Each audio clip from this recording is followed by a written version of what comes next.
Madame, Monsieur, bonsoir. Ce n'est pas encore le débat de fond sur l'immigration, mais l'intégration des mœurs musulmanes dans l'école laïque et républicaine, qui prête à polémique depuis plusieurs jours. Cette intégration a agité cet après-midi les bancs de l'Assemblée nationale.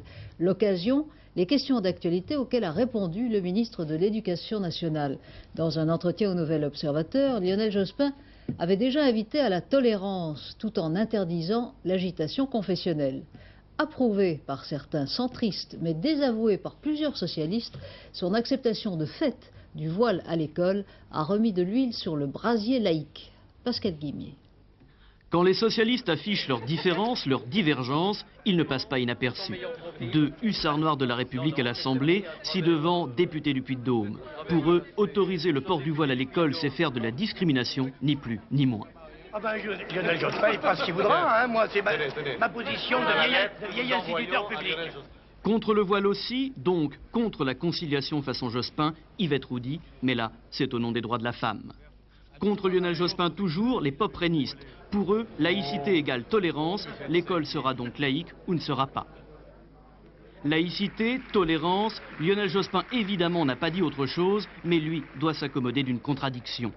Tiraillé entre un principe sacro-saint à gauche et une réalité, le ministre, en édictant la règle, est bien obligé de prévoir en même temps les exceptions qui la confirment. Si se produisent, comme se sont produits, des cas de blocage, c'est-à-dire d'enfants qui vont à l'école, notamment, mais ils ne sont pas les seuls, il y a aussi d'autres signes religieux actuellement présents à l'école, mais notamment avec un foulard sur la tête, je préconise que les directeurs d'établissement et les enseignants disent à ces enfants et à leurs parents qu'ils ne doivent pas venir à l'école dans ces conditions.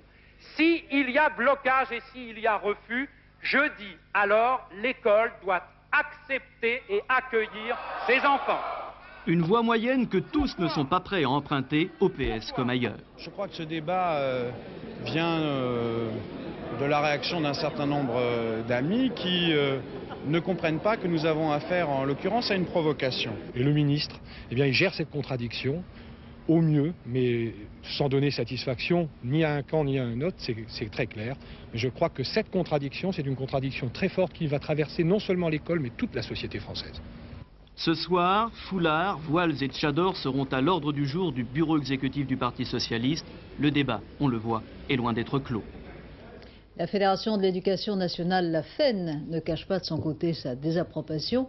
Écoutons Yannick Saint-Bron, le secrétaire général.